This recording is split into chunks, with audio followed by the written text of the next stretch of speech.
전투기 조종사들은 비행기가 적진에 추락했을 때를 대비해서 몸에 생존 키트를 갖고 다닌다고 합니다. 물병, 성냥, 라디오, 조명탄, 지도, 심지어 외국 돈까지 갖고 다닐 수가 있다고 합니다.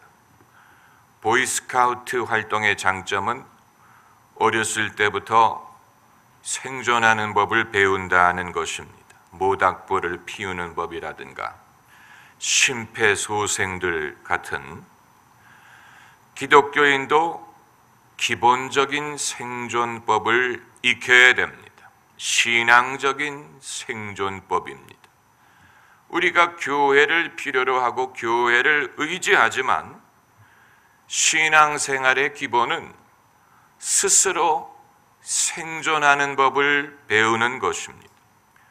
요한이 반모섬에 귀양 갔을 때 거기에 무슨 교회가 있었겠습니까? 거기에 무슨 성도의 교제가 가능했겠습니까? 그러나 요한은 거기에서 계시를 받을 수가 있었던 것입니다. 북한에 이면수 목사님이 억류돼 있을 때 거기에 무슨 교회가 있습니까? 성경이 있습니까? 그러나 자신의 믿음으로 하나님을 붙들 수 있었던 것입니다.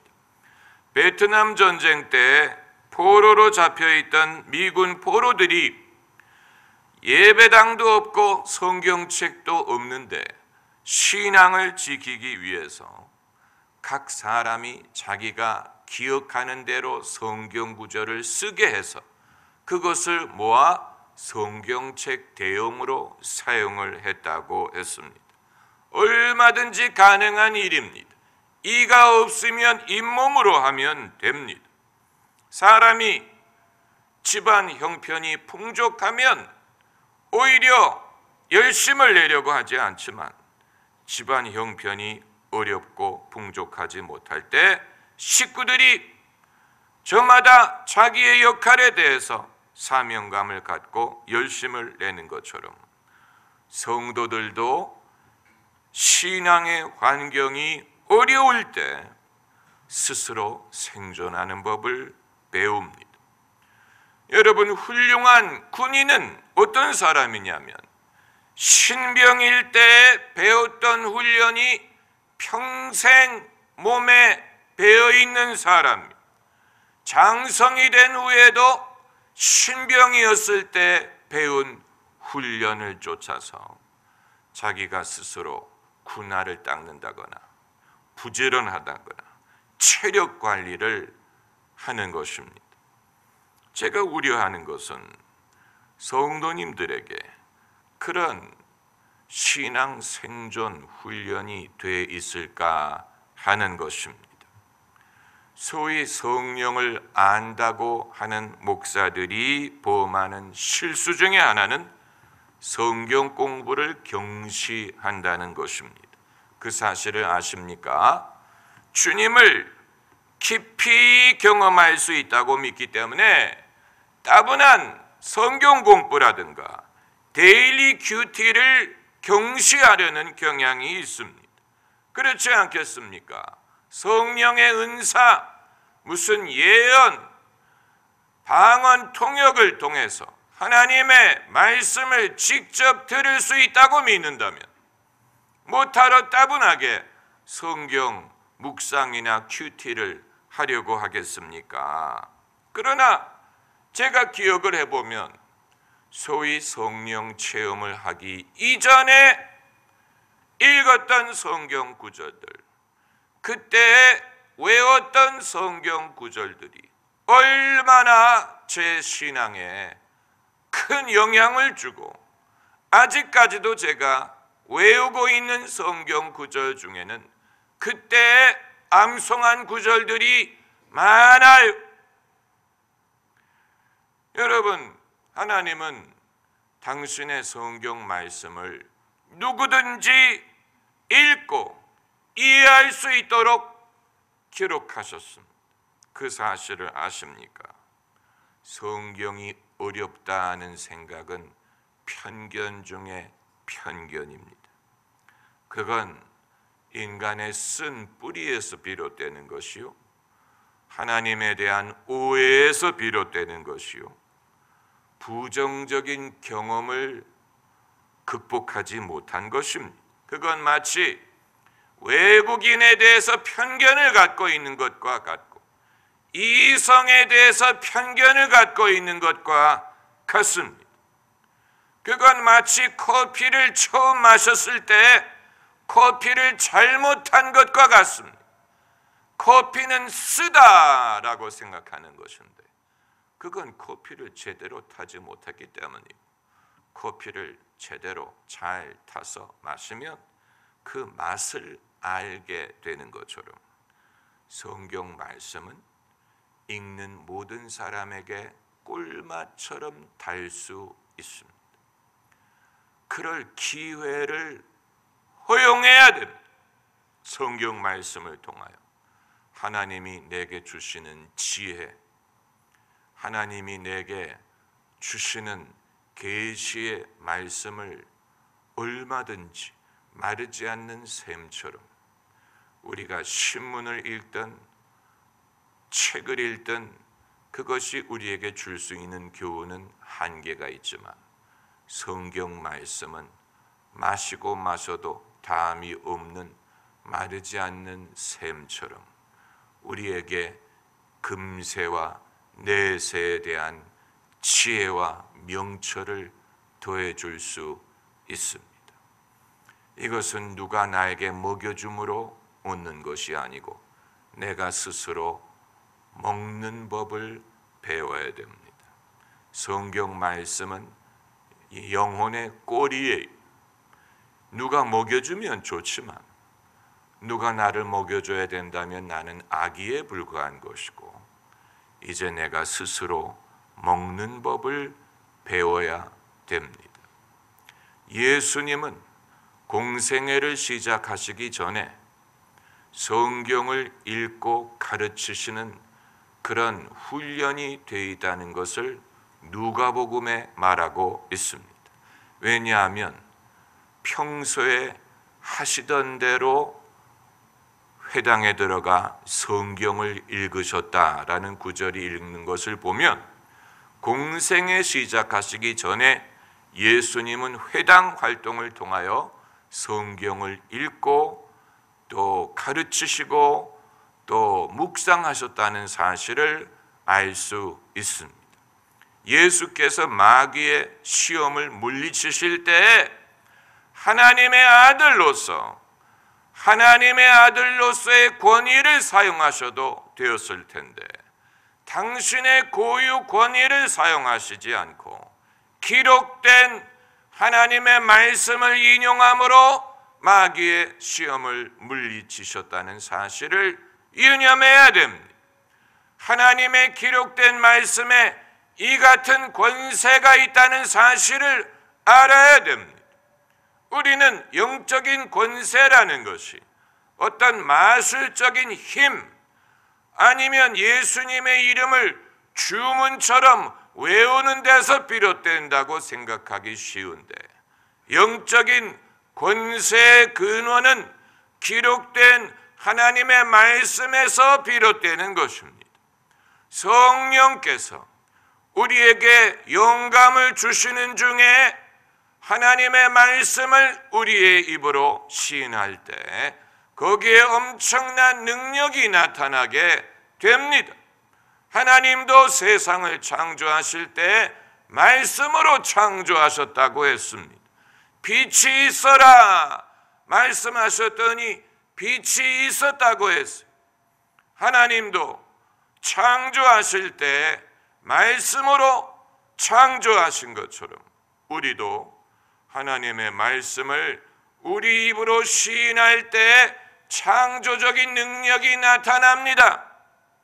다만 이 말씀은 우리가 직통 계시를 받아서 얻은 말씀이 아니고 기록되어 있는 이미 수천 년 전에 사도들과 선지자들에 의하여 기록된 그 말씀을 우리가 읽고 기억하고 우리 영혼 속에 간직하고 있다가 필요할 때 성령이 감동하시고 기억나게 하심을 통하여 그 말씀을 사용하는 법을 배우는 것입니다.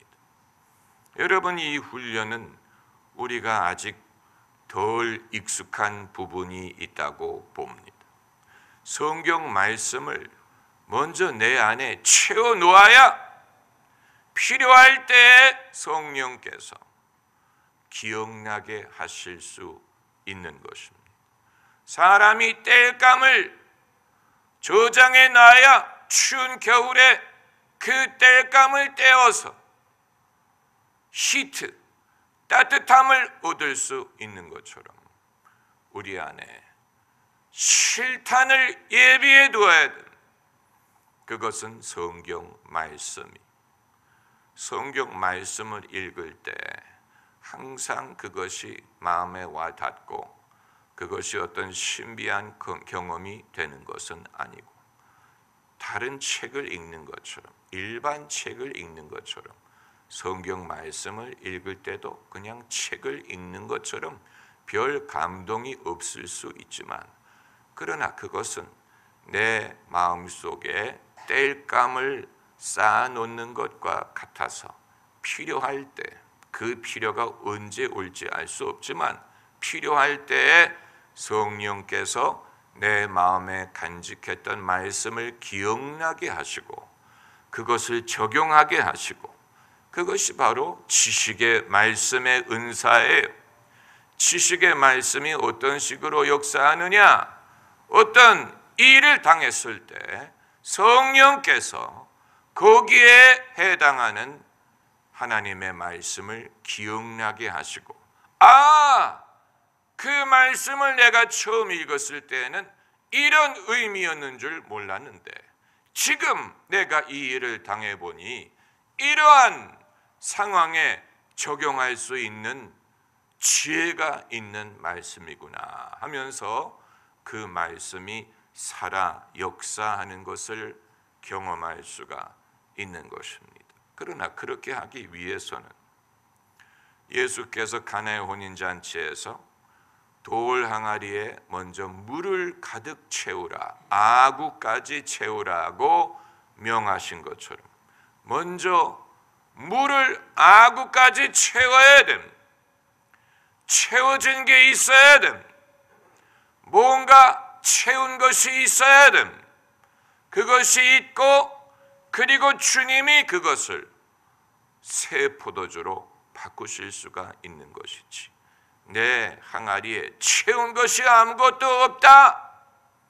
그렇다면 주님도 포도주로 바꿀 것이 없는 것입니다. 엘리사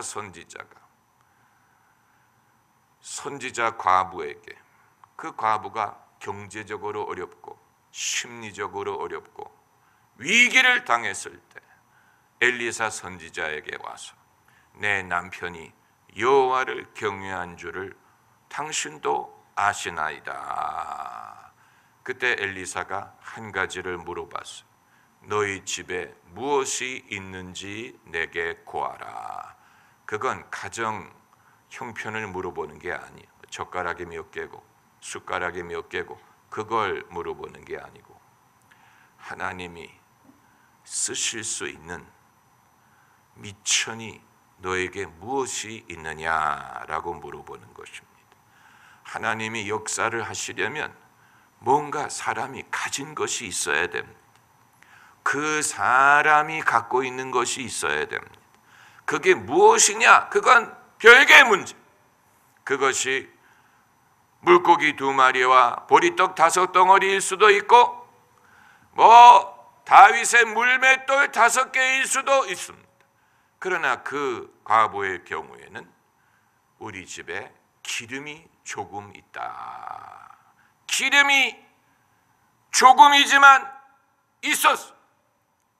그래서 엘리사 선지자가 하나님이 그 과부의 집을 도울 수 있는 길을 발견한 것입니다.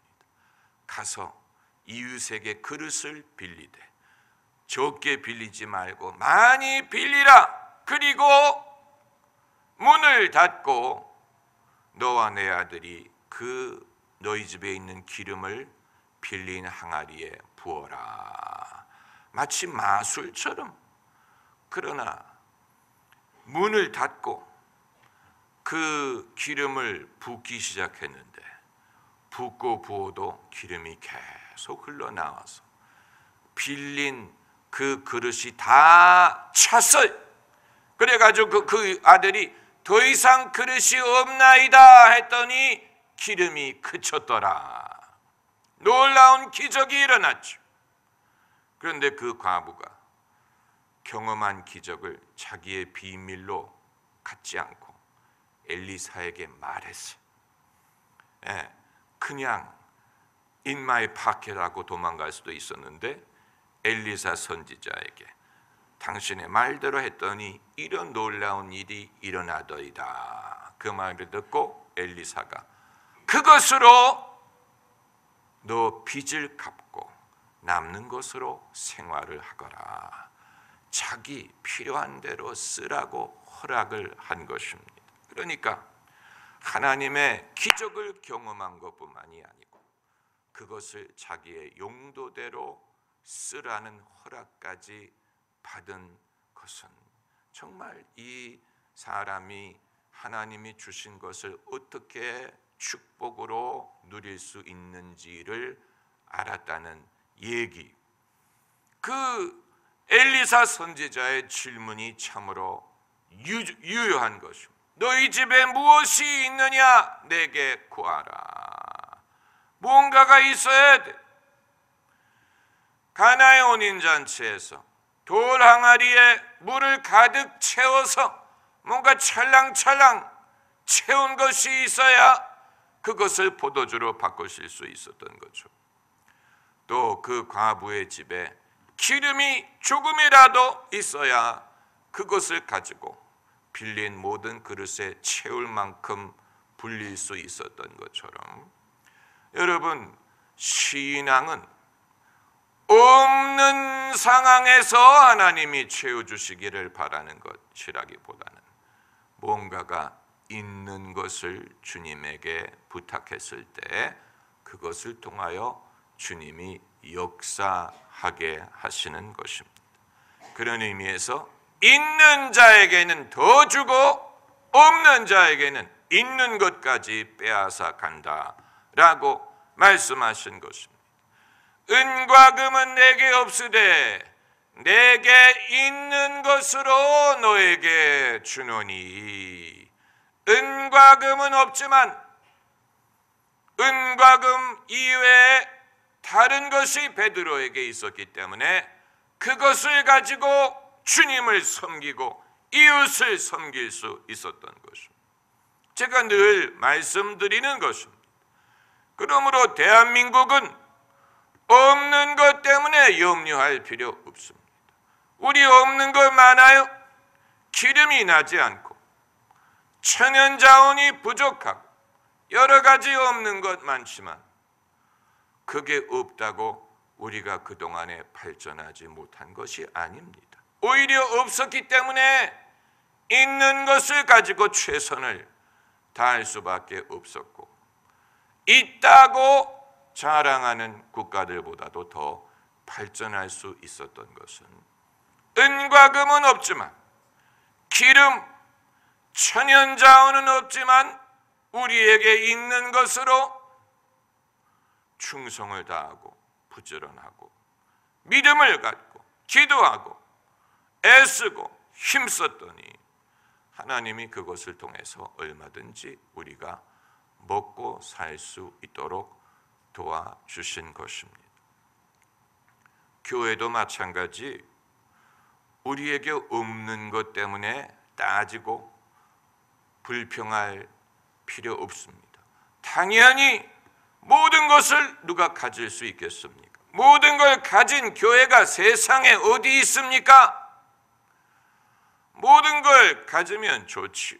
그러나 주님도 은사를 한 사람에게 다 주시지 않습니다. 고린도전서 12장을 보면 하나님이 은사를 각양 은사를 나누어 주신다고 했지, 한 사람에게 집중적으로 부어주시거나 한 교회에 집중적으로 부어주시지 않습니다. 있는 것을 가지고 주님을 섬기면 됩니다. 교회마다 주님이 주신 은사가 달라요. 어떤 교회는 제자 훈련을 하는 은사가 있죠. 어떤 교회는 무슨 찬양이라든가 음악의 은사를 주신 교회가 있고, 어떤 교회는 성도들을 양육하고 또 가정에 아픔이 있는 이들을 위로하는 은사를 주신 교회가 있을 수 있고, 어떤 교회는 성령의 능력이 나타나서 병자들이 낫고 성령의 뜨거움이 있는 교회도 있고, 어떤 교회는 차분하게 성경 강해를 통하여 성도들의 신앙을 다져가는 은사를 가진 교회도 있고, 별의별 하나님의 미천은 무궁무진합니다. 무궁무진합니다. 하나님에게는 방법이 많아요. 하나님이 하나님의 방법을 사용하시도록 하면 됩니다. 그게 우리의 믿음이요, 우리의 순종이. 며칠 전에 유럽이 범한 자살이라는 책을 쓴 사람의 그 책을 제가 우연히 알게 돼서 인터넷으로 그 책을 구입해서 읽어봤더니, 유럽인 중에 그런 주제에 대해서 생각하는 사람들이 생긴다는 것은 참으로 다행스러운 일입니다.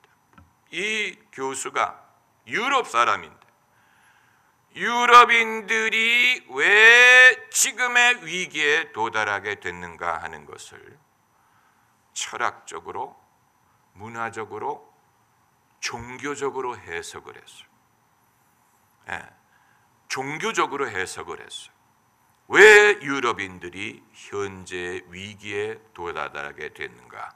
지금까지는 외부 사람들이 유럽에 대해서 쓴 책들은 많았지만 본인들이 쓴 책은 별로 없었는데, 이제는 유럽인들이 자신의 위기를 알고 고민하기 시작하면서 본인들이 책을 쓰고 가르치고 강연을 하고 사람들을 깨우치려고 하고 뭔가 사회적인 변화를 유도하려고 하는 조짐이 널리 나타나고 있는 것은 아주 긍정적인 것입니다.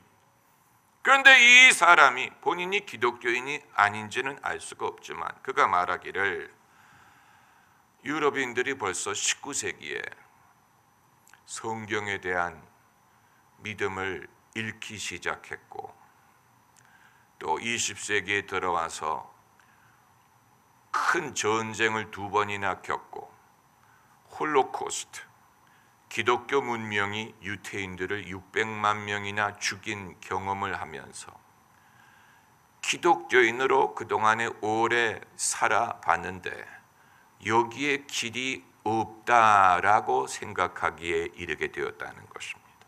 그래서 그들이 이제 이것저것을 다 시도해 봤는데 그것이 안 된다고 생각을 하면서 피로감에 빠졌다. 이 피로감이 그들을 무력하게 느끼게 만들고 위기에 도달하게 됐다라는 그런 내용의 책입니다. 저는 그 책을 읽고 정말 그렇겠구나, 가슴 아프다, 이런 일이 대한민국에도 일어날 수 있을까 하는 우려가 생겼지만 한 하루 이틀이 지나면서 어떤 생각을 갖게 됐냐면, 그 저자가 결정적으로 잘못 생각한 부분이 있는데 그건 무엇이냐면, 유럽 문명이 하나님의 미천이 떨어졌다고 생각한다면 그건 오만함이다라는, 그들이 경험한 방법이 막다른 골목에 이르렀다고 생각할 수는 있지만 그렇다고 하나님의 지혜나 하나님의 방법에 막다른 골목에 다다른 게 아니에요. 하나님은 끝나지 않았어요. 하나님의 방법은 무궁무진합니다. 하나님의 지혜는 무궁무진합니다. 하나님은 아직 끝나시지 않았습니다. 그렇기 때문에 하나님에 대해서 기대하는 마음을 가져야 되지 않겠습니까? 할렐루야. 이건 국가적인 차원에서도 그렇고 가정의 차원에서도 그렇고 개인의 차원에서도 그렇습니다. 여러분은 혹시 내 인생에 하나님이 하실 일은 이제 끝났다, 볼 것 다 봤다, 더 이상 없다라고 생각하는 분 없으십니까? 볼 것 다 봤다, 이제 끝날 일만 남았다라고 생각을 하신다면 그건 하나님 앞에 오만한 생각. 하나님은 끝나지 않았어요. 하나님은 여전히 한도 끝도 없는 방법들을 갖고 계십니다. 인류에 대해서도 마찬가지, 대한민국에 대해서도 마찬가지. 대한민국에 대해서 보수층도 생각을 바꿔야 돼. 진보층도 생각을 바꿔야 돼. 보수층은 대한민국이 북한과의 대결에서 이겨야만 한반도의 문제가 해결되리라고 생각했던 것에서 생각의 변신을 깨야 됩니다. 어떤 대결에서의 이김을 통해서만 한반도의 새로운 운명을 열 수 있는 건 아니에요. 다른 방법이 있을 수 있습니다. 마치 동구권이 공산주의가 일순간에 붕괴한 그것이 대한민국에도 되풀이돼야 한반도의 문제가 해결되리라고 생각할 필요 없습니다. 이미 그건 써먹은 방법이에요. 한반도에서는 하나님이 다른 방법을 사용하실 수 있습니다. 그렇기 때문에 우리가 마음을 열고 하나님이 어떤 방법으로 우리를 인도하실까 좀 더 기대하는 마음으로 믿음의 눈을 가져야 되지 않겠습니까? 그러니까 언제 오늘 설교를 하라는 얘기입니까? 설교 원고가 아직 3장이나 남았는데 못한 부분은 다음 주일날 하면 되고, 성경 말씀은 누구에게든 꿀과 같은 맛을 줄 수 있다고 말씀드렸죠.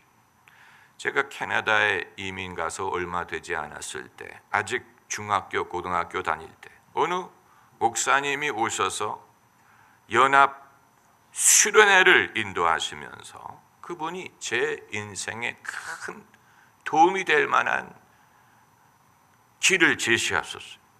그분 말씀이 여러분이 하루에 15분씩 기도하고 성경 말씀을 10분씩 읽으면 여러분 인생에 하나님이 성공을 주실 것이다 라고 말씀하셨어요. 저는 그때 그 말씀을 그대로 받아들이고 그걸 적어서 제 책상 앞에 붙여놓고 그걸 실천하려고 했어요. 아직 예수님 영접하기 이전의 일이. 그런데 하루에 15분씩 기도하고 10분씩 성경 말씀을 읽으면 하나님이 내게 성공을 주실 것이다. 그대로 믿었어요. 저는 그때 그 목사님이 제게 주신 말씀을 제가 실천한 것이 이후에 제가 다 헤아릴 수 없는 축복이 되었다고 믿습니다. 제가 염려하는 것은 이 시대에 젊은 세대에게 그들의 인생에 큰 축복이 될 만한 그런 비결을 가르치는 사람이 없지 않느냐 하는 것입니다. 아무도 이런 식으로 가르치려고 하지 않지요. 유치하게 들릴 수 있어요. 매일 15분씩 기도하고 10분씩 성경 말씀 읽는 게 과연 어떤 도움이 될까? 그렇게 생각하지 말고, 그렇게 하지 않으므로 내가 어떤 손해를 얻게 될까를 생각을 하면 더 이해가 빨리 될 것입니다. 오늘 성경 말씀에 복 있는 사람은 어떤 사람이냐? 어디에 가지 않고 어디에 앉지 않고 하지 않는 것을 말한 것뿐만이 아니고 오직 주야로 여호와의 율법을 묵상하는 자로다. 주야로 여호와의 말씀을 묵상하는 자로다. 그는 시냇가에 심은 나무가 시절을 쫓아 과실을 맺으며 그 잎사귀가 마르지 아니함과 같으리니 그 행사가 다 어떻게 하리로다? 다 형통하리로다. 형통의 비결을 말하고 있는 주야로 여호와의 말씀을 묵상하는 사람, 그 사람은 그 행사가 다 형통합니다. 할렐루야. 기도하십시다.